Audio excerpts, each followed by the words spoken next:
Hello friends, my name is doctor Ashutosh Jha. आज हम देखेंगे एडीमा रोग के बारे में। एडीमा रोग जानिए इसके लक्षण, कारण और बचने के उपाय। इंसान के शरीर में एडीमा यानी कि सूजन एक ऐसी समस्या है जो हम सभी को बहुत सामान्य लगती है, लेकिन ऐसा बार बार होता है तो ये एडीमा के लक्षण हो सकते हैं। सूजन की समस्या ज़्यादातर बुजुर्गों को होती है क्योंकि उनमें शारीरिक श्रम करने की क्षमता कम होने लगती है और नसों में खून का जो फ्लो है वो कम होने लगता है। यही वजह है कि शरीर में सूजन होती है। एडिमा क्या है? What is oedema? सूजन शब्द को डॉक्टर की भाषा में एडिमा कहा जाता है। जब कभी शरीर में चोट लगती है तो शरीर के उस हिस्से में सूजन हो जाती है। यह उस हिस्से या पूरे शरीर को प्रभावित कर सकता है। दवाएं, गर्भावस्था, संक्रमण और कई अन्य समस्याएं सोफ का यानी कि सूजन का कारण बन सकती है। एडिमा किसी व्यक्ति को तब होता है जब आपकी छोटी रक्तवाहिकाएं ब्लड वेसल्स अपने पास के ऊतकों में तरल पदार्थ को इकट्ठा करने लगती है, यानी कि टिश्यू फ्लूइड जब इकट्ठा होने लग जाता है। इस टिश्यू फ्लूइड की वजह से उस हिस्से में इन्फ्लामेशन, उस हिस्से में एडिमा यानी सूजन होने लगती है। उसे एडिमा कहते हैं। ये ज़्यादातर पैरों और हाथों में देखने को मिलती है। एडिमा के क्या लक्षण हैं? एडिमा के लक्षण है त्वचा का चमकना, त्वचा में खिंचाव, पल्स यानी कि नाड़ी रेट का पल्स का रेट बढ़ना, यानी कि और पेट का आकार बढ़ना, वजन का घटना वो बढ़ना, सांस लेने में कठिनाई, सीने में दर्द, हाथ और गर्दन की नसें फूलना, त्वचा को दबाए जाने के बाद निशान बरकरार रहना, चेहरा या आंख का फड़कना, शरीर के जोड़ों का दर्द, वजन बढ़ना या कम होना, उच्च नाड़ी दर और रक्तचाप भी उच्च, सिर दर्द, पेट दर्द, मतली और उल्टी आना, शरीर में सुस्ती।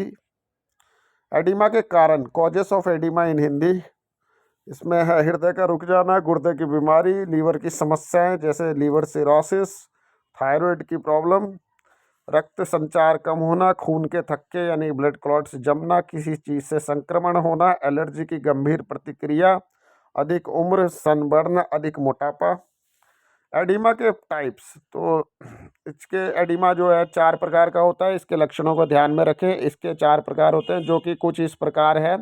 पेरिफेरल एडिमा, इसमें एड़िया, पैर और हाथ प्रभावित होते हैं जिसके बाद शरीर के उस हिस्से को हिलाने में कठिनाई होती है। दूसरा है पैडल एडिमा। इस पैडल एडिमा होने पर पैरों के पंजे, तलवे के निचले हिस्सों में तरल पदार्थ यानी कि टिश्यू फ्लूइड इकट्ठा होता है। इसकी वजह से सूजन होने लगती है। पल्मोनरी एडिमा, इस स्थिति में अतिरिक्त मात्रा में जो टिश्यू फ्लूइड है फेफड़ों में इकट्ठा होता है जिससे सांस लेने में मुश्किल होती है, या तो इससे कंजेस्टिव हार्ट फेलियर या फेफड़ों में संक्रमण, पल्मोनरी इन्फेक्शन हो सकता है। ये एक गंभीर स्थिति पैदा कर सकता है। नेक्स्ट है सेरिब्रल एडिमा। सेरिब्रल एडिमा मस्तिष्क में होता है। इसके पीछे कई कारण हो सकते हैं। ये आपके लिए बहुत खतरनाक है। इसके लक्षणों में सिर दर्द, गर्दन में दर्द, नज़र कमज़ोर होना, चेतना या मानसिक स्थिति में परिवर्तन, मतली, उल्टी और चक्कर आना शामिल है। एंजियोएडिमा, ये शरीर में किसी चीज़ की एलर्जी की वजह से होता है। ऐसा होने पर सूजन त्वचा पर होने के बजाय त्वचा की अंदरूनी सतह पर होता है। ये एडिमा सिर्फ चेहरे पर होता है। नेक्स्ट है पेपिले एडिमा। इस एडिमा के होने पर आँख की नसों में सूजन होने लगती है। इसका निदान नेत्र रोग विशेषज्ञ द्वारा किया जाता है। नेक्स्ट है मैक्यूलर एडिमा। ये डायबिटिक रेटिनोपैथी की एक गंभीर समस्या है। इसकी वजह से आँखों के पास सूजन होने लगती है क्योंकि वो पदार्थ आँखों के पास जमने लगता है। नेक्स्ट है एडिमा से बचने के उपाय। ज़्यादा मात्रा में पानी पिए। शरीर में रक्त का प्रवाह बेहतर तरीके से करने के लिए ज़रूरी है कि आप ज़्यादा मात्रा में पानी का सेवन करें। इससे आपका शरीर हाइड्रेटेड रहेगा और इससे आपको पाचन संबंधी समस्या भी नहीं होगी। दूसरा है रोज़ाना व्यायाम करें। अक्सर आपके शरीर में सूजन अपने आप ठीक तब हो जाती है जब आप एक्सरसाइज करते हैं। जो लोग सारे फिजिकल वर्क नहीं करते, एक्सरसाइज नहीं करते, उन्हें ये समस्या ज़्यादा होती है। इसलिए आप अपने शरीर को स्वस्थ रखना चाहते हैं तो सबसे ज़रूरी है कि आप अपनी भाग दौड़ भरी ज़िंदगी से कुछ समय एक्सरसाइज के लिए निकालें। इससे आपकी बॉडी हेल्दी रहेगी। नेक्स्ट है पौष्टिक भोजन का सेवन करें।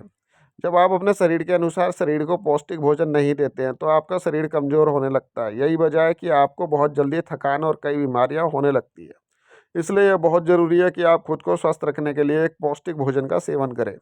इससे आपके पूरे शरीर का सही तरीके से विकास होगा। दिनचर्या में बदलाव। यदि आप अपने शरीर को पूरी तरह से स्वस्थ रखना चाहते हैं तो सबसे ज़रूरी है कि आप अपनी दिनचर्या में सुधार करें। इससे आपको काफ़ी फ़ायदा मिलेगा, क्योंकि ये खराब दिनचर्या किसी के भी स्वास्थ्य पर बुरा असर डालती है। इसके लिए ज़रूरी है कि आप अपनी दिनचर्या में बदलाव करें, इससे आपको काफ़ी हद तक फ़ायदा होगा। यदि आप अपने शरीर को पूरी तरह से स्वस्थ रखना चाहते हैं तो ज़रूरी है कि खुद को स्वस्थ रखने में किसी तरह की कमी ना रखें। एडिमा होने पर आपको तुरंत डॉक्टर से सलाह लेने की ज़रूरत है, क्योंकि इसके होने पर आपको कई अन्य बीमारियां होने का खतरा रहता है। Hope so you like the video. If you like just like, share and subscribe. मिलते हैं नेक्स्ट वीडियो में। धन्यवाद।